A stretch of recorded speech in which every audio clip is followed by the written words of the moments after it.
Hi guys out there.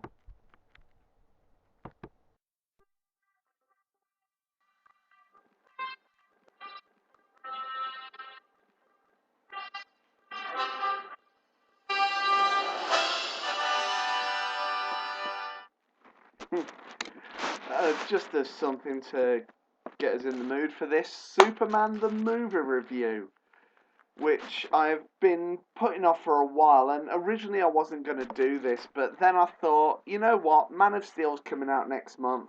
Let's make a start on it. So I'm going to kick straight off, and if you'll excuse me a second. I love this movie. It was released in 1978, directed by Richard Donner, starring Marlon Brando, Christopher Reeve, and Gene Hackman.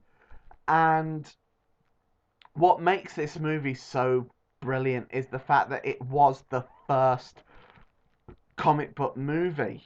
And not a lot had been done at the time. And, well, it was the first serious comic book movie anyway. I mean, we'd had Superman and the Mole Men, which was a pilot really for the TV series. And then, of course, we had the 1966 Batman movie, but there hadn't been a superhero movie to put superheroes in a serious light. And this first Superman movie, it was the idea of Alexander and Ilya Solkind, who envisioned an epic blockbuster like that hadn't been before. And the result shows because you really believed a man could fly. And the casting in this is perfect. I mean, for me, Christopher Reeve will always be the best Superman to ever play the role. I mean, I hope that Henry Cavill does a good job in Man of Steel, but I think everyone is always going to have Christopher Reeve in that special place in their hearts for them.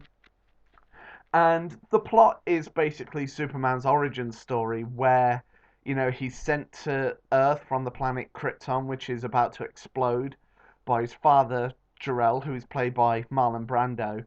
And he got paid a ton of money to do the role as well, which is a very interesting fact. And, of course, you see baby Kal-El grow up, and he's found by his adopted parents, the Kents, who originally are like, maybe we should take him to an orphanage and find out who this kid's parents are. But then after saving the parents' life, they decide, yeah, okay, maybe we should adopt this kid. And then it cuts to his college years, and it shows like, how he tried to blend in with other people, but there was always something not quite right. And then, of course, what happens is when he gets home, his tragedy strikes, and spoiler alert, unfortunately, he loses his dad, which is a his adopted dad, which is a real shame to see. So eventually, Clark finds a green crystal that leads him to into the north and enables him to build the Fortress of Solitude, where he again speaks to his real father through the technology in the crystals, and it takes you through this beautiful space imagery where, and then it eventually pans back where you see Superman revealed for the first time. And then when it hits Metropolis, the mood instantly changes, and it becomes a comic strip. The jokes start flying. You're introduced to Lex Luthor's henchman, Otis, who is as thick as two short planks. It has to be said. And you're introduced to also Lex Luthor, played by Gene Hackman, as well as Miss Tessmacher, played by Valerie Perrin.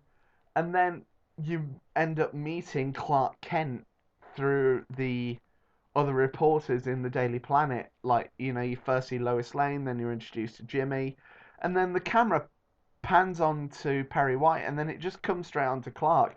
And I will admit, I mean, the whole thing with Christopher Reeve as Clark Kent is, yes, the glasses is a very silly disguise, but it's very well done and it's very well executed, I have to say. And, you know, in those glasses, you do barely recognize him, especially with the high speech tone, the fact he's slurring his words.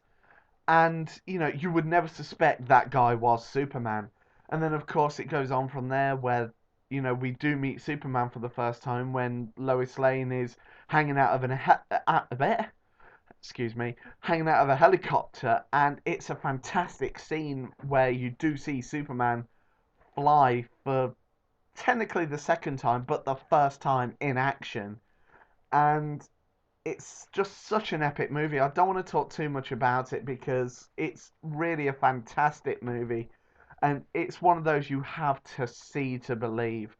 I mean, as I just said in my top 10 movie superhero list, I recently rewatched this with my 4-year-old nephew, and just to see the look on his face, I can fully understand why Superman is such an iconic character and why in recent years, no one's really got the character right except for the Smallville TV show.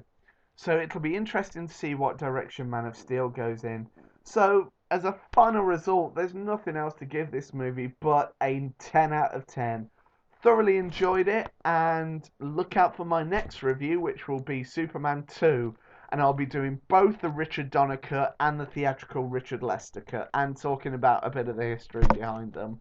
So that's going to do it for now. Feel free to just click that subscribe button down below if you'd like to see more, and I shall see you on the next one.